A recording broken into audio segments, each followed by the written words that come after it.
My name's Barbara Bohrer. In 1990, I purchased a house on Smith Island after visiting there several times. I purchased the house and all the stuff in it, including a pile of trash on the second floor parlor. While I was removing the trash, I noticed that there were Q-tip boxes. I looked in the Q-tip boxes that were filled with shards of glass, talcum powder, and lots of negatives.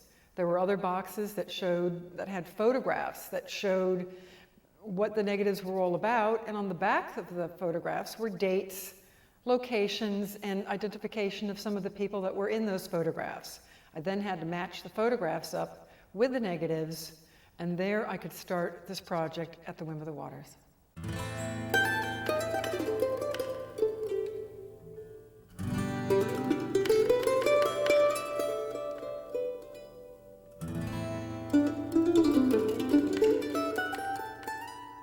Jennings Evans is a retired waterman and a Smith Islander, 10th generation. He's the unofficial historian and quite a character of Smith Island.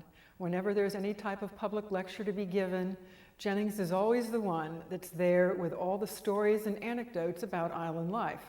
When I got together all these photographs in a binder, I asked Jennings if he would sit with me and identify and give me stories, any kind of information he might have on the photographs in the binder.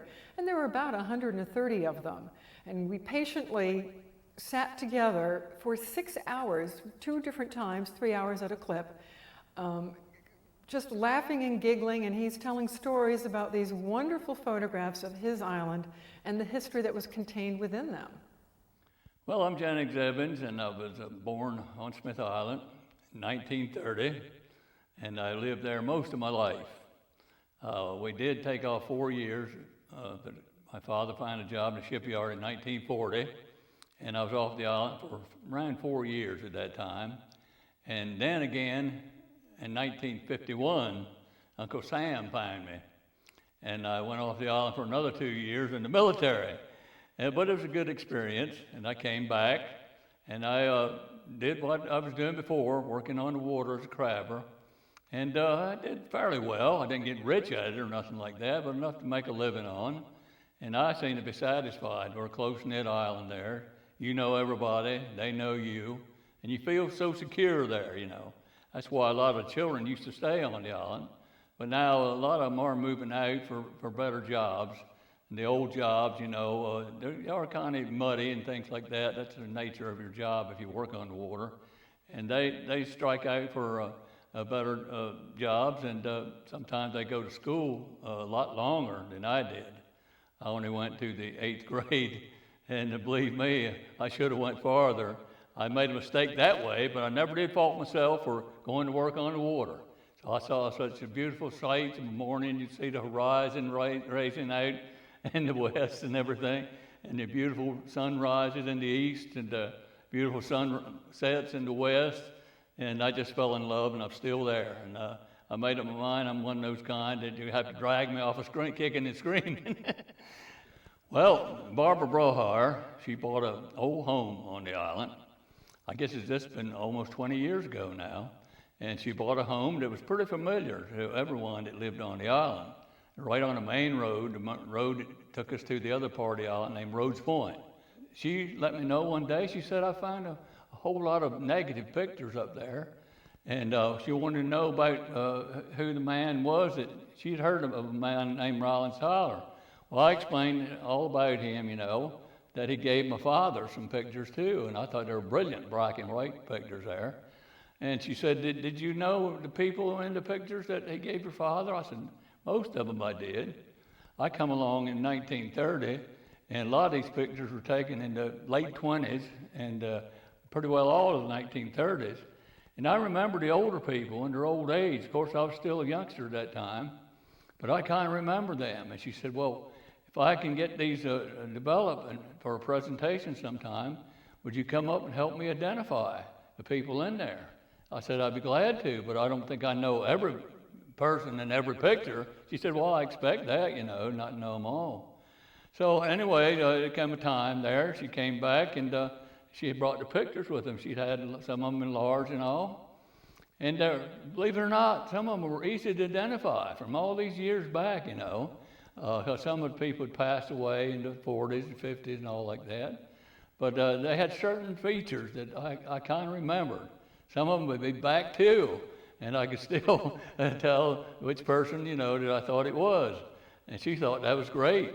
And then the oyster boats that you had in there, the crabbing boats, the different types it was back then. I was familiar with those because my father had used them ahead of me.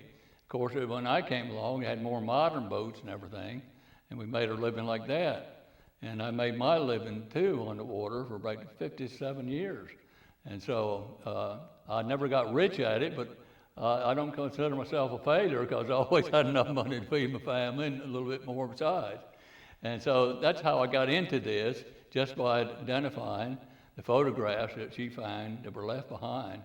When I realized that these photographs were of great importance to the history of the island, and they were beautiful in their own right, I was trying to figure out what should be done to them. How could they best be preserved? How could they best show island history, not only to the public, but also to the islanders and to their ancestors to come? Nitrate film is extremely flammable, and it's very dangerous to work with. I've taken classes on preservation of photographic materials, detailing what needs to be done to these negatives so that they don't deteriorate, so they can be scanned and printed from the scans rather than from the negatives. I took the nitrate negatives up to the Northeast Document Conservation Center in Andover, Massachusetts, one of the premier conservation labs in the country for any type of conservation work, be it film, books, manuscripts, documents of all the major museums in the United States. They gave me a prescription for the care of the negatives, what should be done with them, and told me that I had kept them for all these almost 20 years in good repair. So I was very happy to get that report. The next job was to take those negatives, the ones that were the most important first, both artistically and historically, scan them, and then print from the scans. Those negatives, once they were scanned, then get put in special envelopes and boxes and get put in my freezer to preserve the molecules from destroying the negative itself.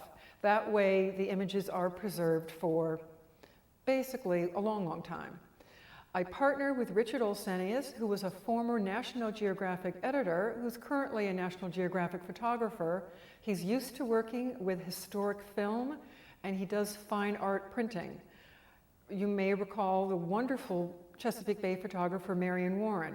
Richard Olsenius is the only person that's authorized to print Marion Warren's work, and he took on the job of doing the legacy scans of this collection of Smith Island photographs and the printing of them. We've only chosen the first 20, and those are the first ones that are within this exhibit.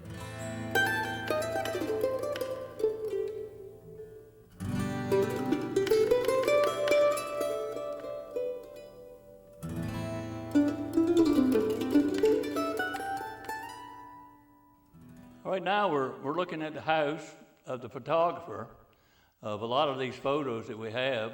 Captain Rollins Tyler lived here. His mother and father lived there before, and when they died, he just took over the house. And later on, he got a job in Philadelphia as a night watchman, but he'd always come back to this area here. He loved it so well. It was in his blood.